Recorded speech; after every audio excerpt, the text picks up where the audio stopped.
ಎಲ್ಲ ನನ್ನ ಪ್ರೀತಿಯ ವಿದ್ಯಾರ್ಥಿಗಳಿಗೆ ಸ್ವಾಗತ. Drona coaching classes Rampura YouTube channel. Adarsha Vidyalaya 2025 ಮಾದರಿ ಪ್ರಶ್ನೆ ಪತ್ರಿಕೆ ಚರ್ಚೆ ಮಾಡ್ತಾ ಹೋಗೋಣ.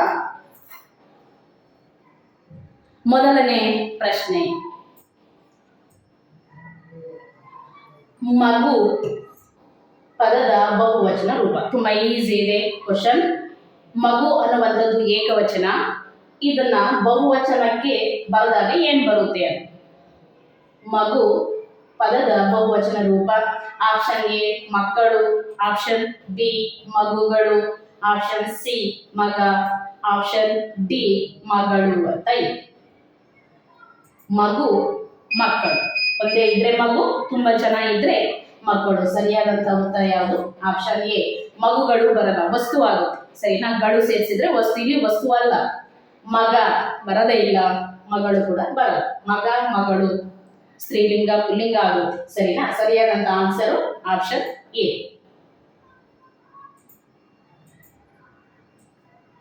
ನೆಕ್ಸ್ಟ್, ಎರಡನೇ ಪ್ರಶ್ನೆ, ಸೂರ್ಯ ಪದದ ಸಮಾನಾರ್ಥಕ ಪದ.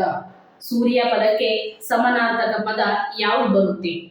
ಆಪ್ಷನ್ ಎ ಚಂದಿರ, ಆಪ್ಷನ್ ಬಿ ನಕ್ಷತ್ರ, ಆಪ್ಷನ್ ಸಿ ಆಕಾಶ, ಆಪ್ಷನ್ ಡಿ ರವಿ. ನೋಡಿ, ಚಂದಿರ ಅಂತಂದ್ರೆ ಸೂರ್ಯಗೆ ಚಂದಿರ ಸಮಾನಾರ್ಥಕ ಪದ ಅಲ್ಲ. ಚಂದಿರ, ನೇಸರ, ತಿಂಗಳು, ಶಶಿ ಇವು ಬರ್ತವೆ, ಆದ್ರೆ ಸೂರ್ಯ ಅಂತ ಬರಲ್ಲ. ಸರಿನಾ? ನಕ್ಷತ್ರ, ಚುಕ್ಕಿ, ತಾರೆ ಬರುತ್ತೆ, ಉಡು ಬರುತ್ತೆ, ಸೂರ್ಯನಿಗೆ ಸಮಾನಾರ್ಥಕ ಪದ ಅಲ್ಲ. ಆಕಾಶ, ಬಾನು, ಮುಗಿಲು, ಗಗನ ಇವು ಬರ್ತವೆ, ಆದರೆ ಸೂರ್ಯನಿಗೆ ಸಮಾನಾರ್ಥಕ ಪದ ಆಗಲ್ಲ. ರವಿ ಅನ್ನುವಂಥದ್ದು ಸರಿಯಾದಂತ ಉತ್ತರ. ಯಾವುದು? ರವಿ. ರವಿ, ದಿನಕರ, ಭಾಸ್ಕರ ಇವೆಲ್ಲ ಕೂಡ ಸೂರ್ಯನಿಗೆ ಇರುವಂತ ಇತರೆ ಹೆಸರು. ನೆಕ್ಸ್ಟ್, ಮೂರನೇ ಪ್ರಶ್ನೆನ ನಾವು ನೋಡ್ತಾ ಹೋಗೋದಾದ್ರೆ, ಕೆರೆ ಪದಕ್ಕೆ ಸೂಕ್ತ ಜೋಡು ನುಡಿ ಯಾವುದು? ಜೋಡು ನುಡಿ ಜೊತೆಗೆ ಬರ್ತವೆ ಅಂತ ಅರ್ಥ. ನೋಡಿ, ಕೆರೆ, ಕಟ್ಟೆ, ಕೆರೆ, ಹೊಳೆ ಯಾವ್ದು ಮ್ಯಾಚ್ ಆಗುತ್ತೆ ಅಂತ ನೋಡಿ. ಕೆರೆ, ನದಿ, ಕೆರೆ, ಬ. ಕೇಳಿರ್ಬೋದು ನೀವು ಜೋಡು ನುಡಿ ಅಂತಂದ್ರೆ ಮಕ್ಕಳು ಮರಿ, ಮನೆ ಮಠ, ಸೊಪ್ಪು ಸದೆ, ಹಣ್ಣು ಹಂಪಲು ಇಂಥ ವರ್ಡ್ಸನ್ನ ನಾವು ಜೋಡು ನುಡಿ ಅಂತ ಕರಿತೀವಿ. ಇಲ್ಲಿ ಕೆರೆ ಹೊಳೆ ಬರಲ್ಲ, ಕೆರೆ ನದಿ ಬರಲ್ಲ, ಕೆರೆ ಬಾವಿ ಕೂಡ ಬರಲ್ಲ, ಕೆರೆ ಕಟ್ಟೆ ಸರಿಯಾದಂತಹ ಉತ್ತರ. ಆಪ್ಷನ್ ಎ ಸರಿಯಾಗಿದೆ. ಓಕೆ, ವಿಶೇಷವಾದ ಮಾಹಿತಿ ಇದೆ, ಗಮನಿಸಿ. ಪ್ರತಿ ವರ್ಷದಂತೆ ಈ ವರ್ಷವೂ ಕೂಡ ನಾವು ರಾಜ್ಯ ಮಟ್ಟದ ದ್ರೋಣ ಟ್ಯಾಲೆಂಟ್ ಅವಾರ್ಡ್ ಎಕ್ಸಾಮ್ ಅನ್ನ ಕಂಡಕ್ಟ್ ಮಾಡಿದ್ದೀವಿ. 5 ಬಹುಮಾನಗಳಿರ್ತವೆ. 2 ಲಕ್ಷ ರೂಗಳವರೆಗೆ ಬಹುಮಾನ ಇರುತ್ತೆ. ಮೊದಲ ಬಹುಮಾನ 60,000, ಅದರಲ್ಲಿ 10,000 ನಗದು, 50,000 ಶಿಷ್ಯ ವೇತನ ಇರುತ್ತೆ. ಎರಡನೇ ಬಹುಮಾನ 50,000, 50,000 ನಗದು ಬಹುಮಾನ, 45,000 ಶಿಷ್ಯ ವೇತನ. ತೃತೀಯ ಬಹುಮಾನ 40,000, 30,000 ನಗದು ಇರುತ್ತೆ, 37,000 ಶಿಷ್ಯ ವೇತನ ಇರುತ್ತೆ. ನಾಲ್ಕನೇ ಬಹುಮಾನ 30,000 ಇರುತ್ತೆ, 2,000 ನಗದು, 28,000 ಶಿಷ್ಯ ವೇತನ. ಐದನೇ ಬಹುಮಾನ 20,000 ಇರುತ್ತೆ, ಅದರಲ್ಲಿ 1,000 ನಗದು, 19,000 ಶಿಷ್ಯ ವೇತನ ಇರುತ್ತೆ. ಈ ಪರೀಕ್ಷೆನ ಯಾವತ್ತು ಅಂತಂದ್ರೆ ನೋಡಿ, 23/3/2025 ರವಿವಾರ, ಸಮಯ ಬೆಳಿಗ್ಗೆ 11 ಗಂಟೆಗೆ. ಎಲ್ಲಿ ಆಯೋಜನೆ ಮಾಡಲಾಗಿದೆ ಅಂತಂದ್ರೆ Drona coaching classes Rampur, SGM PU college Rampur. ಈ ಪರೀಕ್ಷೆನ ಯಾರೆಲ್ಲ ಬರೀಬಹುದು ಅಂತಂದ್ರೆ 3 ಪಾಸ್ ಆಗಿ 4ನೇ ತರಗತಿಗೆ ಹೋಗುವಂತ ವಿದ್ಯಾರ್ಥಿಗಳು, 4ನೇ ತರಗತಿ ಪಾಸ್ ಆಗಿ ಈಗ 5ನೇ ತರಗತಿಗೆ ಹೋಗುವಂತಹ ವಿದ್ಯಾರ್ಥಿಗಳು ಅಟೆಂಡ್ ಮಾಡಬಹುದು. ಒಳ್ಳೆಯ ಅವಕಾಶ ಇದೆ, ಸದುಪಯೋಗ ಪಡಿಸ್ಕೊಳ್ಳಿ ಅಂತ ಹೇಳ್ತಾ, ನೋಡಿ 100 ರೂಪಾಯಿ ಶುಲ್ಕ ಇರುತ್ತೆ. 2 ರೀತಿಯಲ್ಲಿ ನೀವು ನೋಂದಾವಣಿ ಮಾಡ್ಕೋಬಹುದು. ವಿದ್ಯಾರ್ಥಿ ಹೆಸರು, ತರಗತಿ, ತಂದೆ ಹೆಸರು, ಶಾಲೆ ಹೆಸರು, ವಿಳಾಸ, ಮೊಬೈಲ್ ನಂಬರ್ ಅನ್ನ ಇಲ್ಲಿ ಕೊಟ್ಟಿರುವಂತಹ 9741312170ಗೆ ವಾಟ್ಸಪ್ ಮಾಡಿ, ಅಥವಾ ಇಲ್ಲಿ ಕೊಟ್ಟಿರುವಂತಹ QR ಕೋಡಿನ ಮುಖಾಂತರನಾದರೂ ನೀವು ನೋಂದಾವಣಿ ಮಾಡಿಕೊಡಿ. ಪರೀಕ್ಷೆ ಕನ್ನಡ ಮತ್ತು ಇಂಗ್ಲಿಷ್ ಮಾಧ್ಯಮ ಎರಡರಲ್ಲಿ ಕೂಡ ಇರುತ್ತೆ. ಇನ್ನು ಆ ಪರೀಕ್ಷೆಯ ವಿಷಯಗಳೇನೇನು ಅಂತಂದ್ರೆ ಕನ್ನಡ, ಇಂಗ್ಲಿಷ್, ಗಣಿತ, ಸಾಮಾನ್ಯ ಜ್ಞಾನ, ಮಾನಸಿಕ ಸಾಮರ್ಥ್ಯ ಇವೇ ವಿಷಯಗಳ ಮೇಲೆ ಪ್ರಶ್ನೆಗಳನ್ನ ಇಡಲಾಗುತ್ತೆ.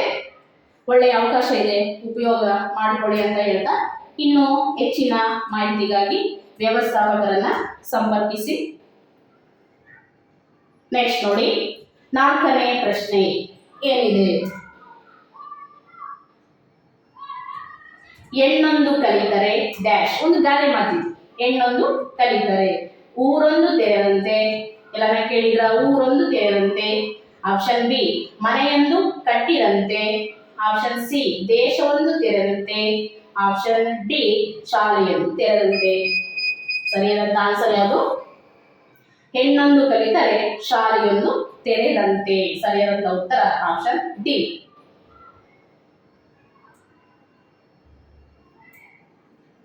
ಓಕೆ, ನೆಕ್ಸ್ಟ್ 5ನೇ ಪ್ರಶ್ನೆ ಏನಿದೆ? ಈ ಕೆಳಗಿನವುಗಳಲ್ಲಿ ಹ್ರಸ್ವ ಸ್ವರಾಕ್ಷರಗಳು, ಕೆಳಗೆ ಇರುವಂತ ಯಾವ ಆಪ್ಷನ್ ಹ್ರಸ್ವ ಸ್ವರಾಕ್ಷರಗಳು ಇವೆ ಅನ್ನೋದನ್ನ ನೋಡಿ. ಆ, ಇ, ಉ, ಎ ಇವು ದೀರ್ಘ ಸ್ವರಗಳಾದವು. ಆ, ಇ, ಉ, ರು ಹ್ರಸ್ವ ಸ್ವರಗಳು. ಸರಿಯಾದಂತ ಉತ್ತರ ಯಾವುದು? Option B. ಅಂ, ಅಹ ಯೋಗವಾಗಳಾದವು, ಅನುಸ್ವರ ಮತ್ತೆ ವಿಸರ್ಗ. ಇನ್ನು ಜ ಅಲ್ಪಪ್ರಾಣ ಆಗುತ್ತೆ. ನ್ಯ, ನ, ನ ಅನುನಾಸಿಕ ಅಕ್ಷರಗಳಾಗುತ್ತೆ. ಸರಿನಾ? ಆಪ್ಷನ್ ಬಿ ಸರಿಯಾದಂತ ಉತ್ತರ. ನೆಕ್ಸ್ಟ್, ಮೇಲೇರು ಇದೆ. ಮೇಲೇರು ಈ ಪದವನ್ನು ಬಿಡಿಸಿದಾಗ ಏರ್ಪಡುವ ಸಂಧಿ ಯಾವುದು? ಮೇಲೆ ಪ್ಲಸ್ ಏರು. ಯಾವ ಅಕ್ಷರ ಲೋಪ ಆಗಿದೆ? ಮೇಲೆ ಅನ್ನೋದ್ರಲ್ಲಿ ಎ ಅಕ್ಷರ ಲೋಪ ಆಗಿದೆ. ಲೋಪ ಸಂಧಿ ಗೆಸ್ ಮಾಡಿದಂತ ಅನ್ಕೊಂಡಿದೀವಿ. ಆಗಮ ಸಂಧಿ ಬರಲ್ಲ, ಕಾತಾಪಗಳಿಗೆ ಗಾದಾಪಗಳು ಬರಬೇಕು. ಸರಿ, ಆಗಮ ಯಕಾರಾಗಮ ಸಂಧಿ, ವಕಾರಾಗಮ ಸಂಧಿ ಯಾ ಅಕ್ಷರ ಅಥವಾ ವಾ ಅಕ್ಷರ ಬರಬೇಕು, ಅದು ಬಂದಿಲ್ಲ. ಆದೇಶ ಸಂಧಿ ಕಾತಾಪಗಳಿಗೆ ಗಾದಾಪಗಳ ಆದೇಶಗಳು ಬರಬೇಕು, ಇಲ್ಲೆಲ್ಲಿ ಕೂಡ ಇಲ್ಲ. ಗುಣ ಸಂಧಿನೂ ಬರಲ್ಲ. ಸರಿಯಾದಂತ ಆನ್ಸರ್ ಯಾವುದು? ಲೋಪ ಸಂಧಿ. ಓಕೆ ನೋಡಿ, ಪ್ರತಿ ವರ್ಷದಂತೆ ಈ ವರ್ಷವೂ ಕೂಡ ಬೇಸಿಗೆ ತರಬೇತಿ ಶಿಬಿರವನ್ನ ಹಮ್ಮಿಕೊಂಡಿದ್ದೀವಿ.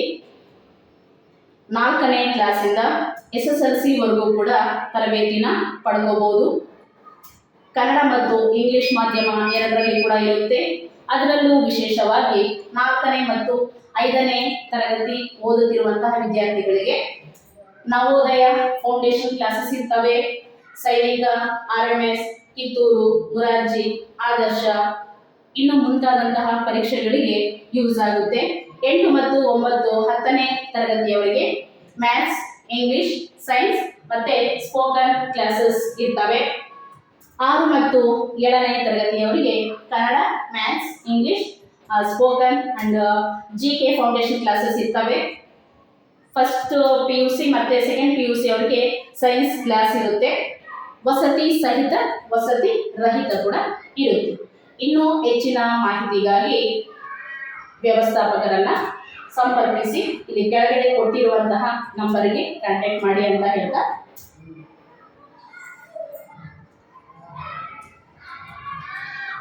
ನೆಕ್ಸ್ಟ್ 7ನೇ ಪ್ರಶ್ನೆಯನ್ನ ನಾವು ನೋಡೋದಾದ್ರೆ, ರೈತನು ಭತ್ತವನ್ನು ಚೀಲದಲ್ಲಿ ತುಂಬುವನು. ಏನಿದೆ? ರೈತನು ಭತ್ತವನ್ನು ಚೀಲದಲ್ಲಿ ತುಂಬುವನು. ಸೆಂಟೆನ್ಸ್. ಈ ವಾಕ್ಯದಲ್ಲಿರುವ ಕ್ರಿಯಾಪದ ಯಾವುದು? ಒಂದು ಸೆಂಟೆನ್ಸ್ ಇದೆ ಅಂತಂದ್ರೆ ಅದರಲ್ಲಿ ಕರ್ತೃಪದ, ಕರ್ಮಪದ ಮತ್ತೆ ಕ್ರಿಯಾಪದ ಬರುತ್ತೆ. ಇಲ್ಲಿ ರೈತನು ಅನ್ನುವಂಥದ್ದು ಕರ್ತೃಪದ.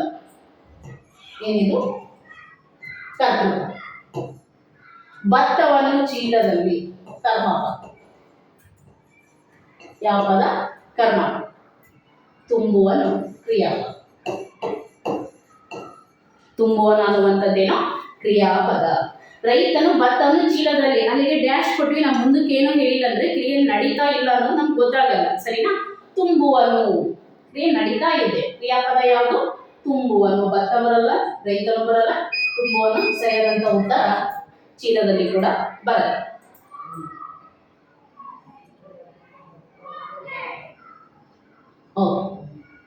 ನೆಕ್ಸ್ಟ್ ನೋಡಿ 8ನೇ ಪ್ರಶ್ನೆ. ಕೂತು ಉಣ್ಣುವವನಿಗೆ ಡ್ಯಾಶ್. ಸುಮ್ಮನೆ ಕೂತ್ಕೊಂಡು ತಿನ್ನೋನಿಗೆ ಡ್ಯಾಶ್ ಅಂತ ಅರ್ಥ. ಒಂದು ಗಾದೆ ಮಾತಿದು. ಸುಖವಾದ ಯೋಗ. ಸುಮ್ಮನೆ ಕೂತ್ಕೊಂಡು ತಿಂದ್ರೆ ಒಳ್ಳೆ ಯೋಗ ಬರುತ್ತಾ? ಕುಡಿಕೆ ಹೊನ್ನು ಸಾಲದು. ಕುಡಿಕೆ ಒಂದು ಕುಡಿಕೆಯಷ್ಟು ಹೊನ್ನು ಬಂಗಾರ ಇದ್ರೂ ಕೂಡ ಸಾಲದು, ಸಾಕಾಗಲ್ಲ ಅಂತ. ಕುಡಿಕೆ ಸಾಲದು, ಮಡಿಕೆ ಬೇಕು. ಹೊನ್ನು ಸಾಲದು, ಚಿನ್ನ ಬೇಕು. ಹೊನ್ನು ಅಂದ್ರೂ ಅದೇ, ಚಿನ್ನ ಅಂದ್ರೂ ಕೂಡ ಅದೇ. ಕೂತು ಉಣ್ಣುವವನಿಗೆ ಕುಡಿಕೆ ಹೊನ್ನು ಸಾಲದು. ಆಪ್ಷನ್ ಬಿ ಸರಿಯಾದಂತ ಉತ್ತರ. ಸುಮ್ಮನೆ ಕೂತ್ಕೊಂಡು ತಿಂದ್ರೆ ನಮ್ಮ ಹತ್ರ ಎಷ್ಟೇ ದುಡ್ಡು ಎಷ್ಟೇ ಬಂಗಾರ ಇದ್ರೂ ಕೂಡ ಸಾಕಾಗುತ್ತೆ, ಸಾಲದಾಗುತ್ತೆ, ಇನ್ನು ಕಡಿಮೆ ಬರುತ್ತೆ ಅಂತ.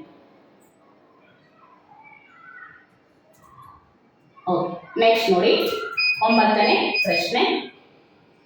ಟಾಟಾ ಸಮೂಹ ಸಂಸ್ಥೆಯಲ್ಲಿ ದೊಡ್ಡ ವಿಮಾನಗಳಿವೆ. ಸೆಂಟೆನ್ಸ್ ಇದೆ.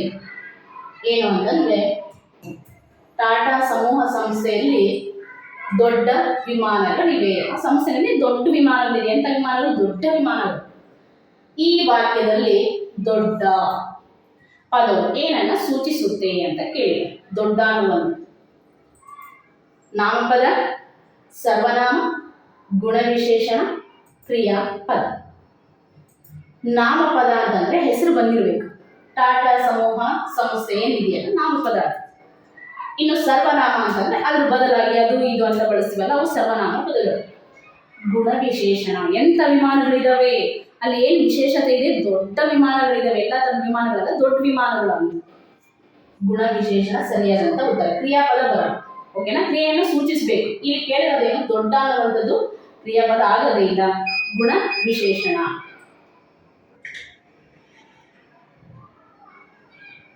Okay. Drona coaching classes Rampur ಈ ವರ್ಷ ಕಿತ್ತೂರು ಸೈನಿಕ ಶಾಲೆಯ ಫಲಿತಾಂಶ ಪ್ರಕಟಣೆಯಾಗಿದೆ. ಅತ್ಯುತ್ತಮ ಫಲಿತಾಂಶ ಬಂದಿದೆ. 34ಕ್ಕೆ 18 ಜನ ತುಂಬ ಚೆನ್ನಾಗಿ ಫಲಿತಾಂಶವನ್ನ ತಗೊಂಡಿದ್ದಾರೆ. ನೀವು ಕೂಡ ನಿಮ್ಮ ಮಕ್ಕಳನ್ನ ಸೇರಿಸಿ ಒಳ್ಳೆ ಫಲಿತಾಂಶ ತಗೊಳ್ರಿ ಅಂತ ಹೇಳ್ತಾ ಇವರೆಲ್ಲರೂ ಕೂಡ ಅಭಿನಂದನೆಗಳನ್ನ ತಿಳಿಸ್ತಾ ಈ ಸಂಸ್ಥೆಯ ಕಾರ್ಯದರ್ಶಿಯವರನ್ನ ಸಂಪರ್ಕಿಸಿ ಇನ್ನೂ ಹೆಚ್ಚಿನ ಮಾಹಿತಿಗಾಗಿ ಫೋನ್ ನಂಬರ್ ಇದೆ ಕೆಳಗಡೆ, ಕಾಂಟ್ಯಾಕ್ಟ್ ಮಾಡಿ. ನೆಕ್ಸ್ಟ್ 10ನೇ ಪ್ರಶ್ನೆ. ಈ ವಾಕ್ಯದಲ್ಲಿನ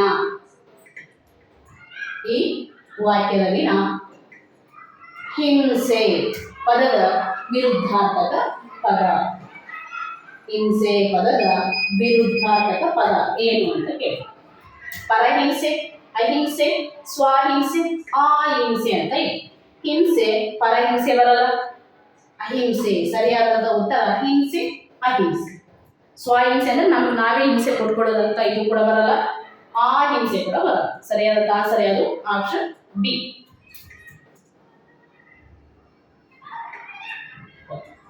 ಕ್ಲಾಸ್ ಎಲ್ಲರಿಗೂ ಅರ್ಥ ಆಗಿದೆ ಅಂತ ಭಾವಿಸ್ತಾ ವೀಕ್ಷಿಸಿದ್ದಕ್ಕಾಗಿ ಧನ್ಯವಾದಗಳು. ಆದಷ್ಟು ವಿಡಿಯೋನ ಶೇರ್ ಮಾಡಿ, ಲೈಕ್ ಮಾಡಿ. ಇನ್ನೂ ಸಬ್ಸ್ಕ್ರೈಬ್ ಮಾಡ್ಕೊಂಡಿಲ್ಲ ಅಂತಂದರೆ ಸಬ್ಸ್ಕ್ರೈಬ್ ಮಾಡಿ. Thank you.